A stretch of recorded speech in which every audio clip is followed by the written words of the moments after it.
Bom dia, queridinho e queridinha do papai.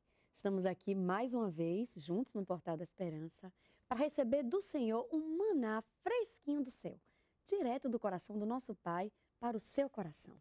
E a nossa dica de família de hoje está em Provérbios 27, 23, que diz assim: porque aquele que não cuida da sua família tem negado a fé e é pior do que o ímpio. Outros dois versículos para você guardar. Romanos 12, 11, na sua parte A, diz assim: não sejais vagarosos no cuidado.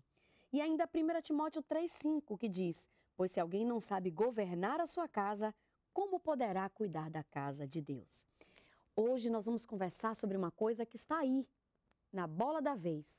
Um tema atualíssimo, espinhoso, preocupante.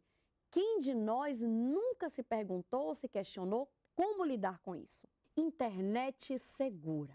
Se você tem filhos, criança, adolescente, até mesmo jovem, você pode não saber como lidar, por exemplo, com o tempo que ele passa perdido naquele mundo virtual.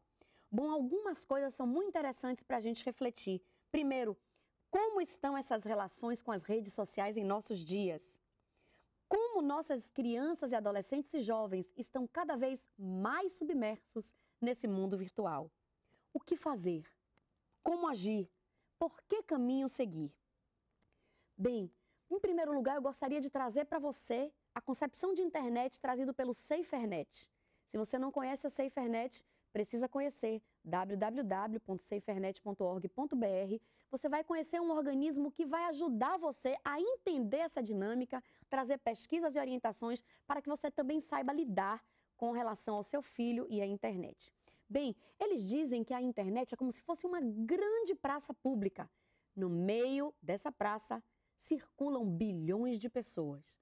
Pessoas de todos os tipos, de todas as idades, de todas as raças, do mundo inteiro.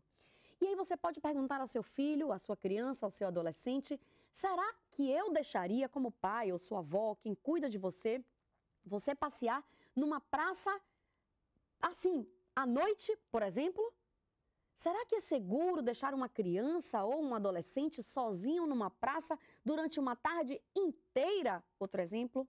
Eu tenho certeza que a sua criança, o seu filho, o seu adolescente vai dizer que não.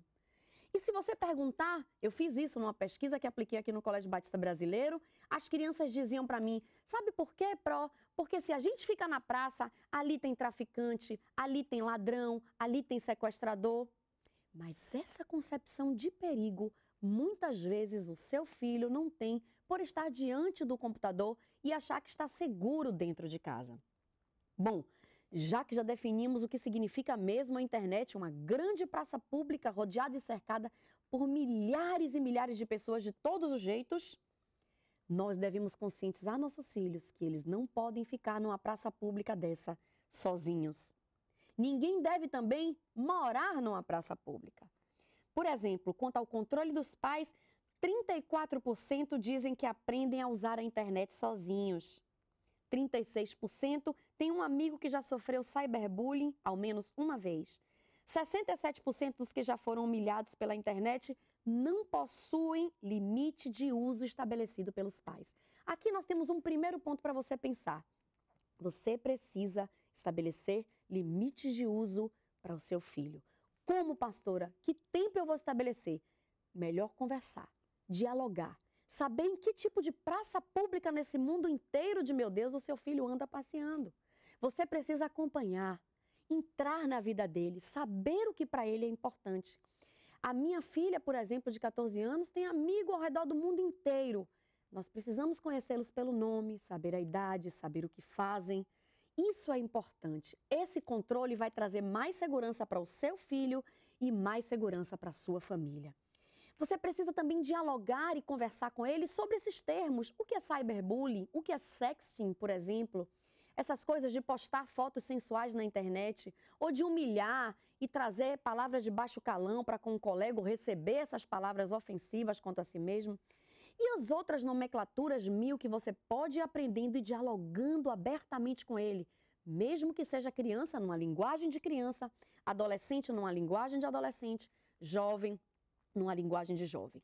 Não obrigue, não proíba, porque senão ele pode fazer isso escondido e é pior para você.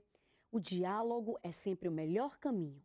E eu convido você a estabelecer essa relação de amizade com seu filho, para que você possa com ele estabelecer também limite de uso, acompanhá-lo nessas viagens, conhecer os amigos virtuais, porque os amigos virtuais não são problema.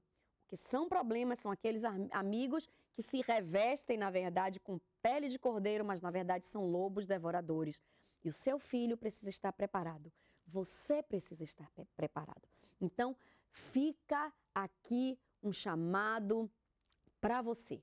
Controlar a sua casa, ser amigo do seu filho, estabelecer limites com base no diálogo e viver também, vivenciar as experiências e tudo aquilo que é tão importante para aquela criança, adolescente ou jovem com relação a essa rede infinita de tantos passeios, tamanha proporção e tantas possibilidades. Eu oro por você e acredito que o Senhor Jesus pode mais do que ninguém lhe ajudar a decidir, a controlar e a tomar uma boa decisão. Ficamos por aqui. Sábado, nos encontramos de novo, aqui no Portal da Esperança.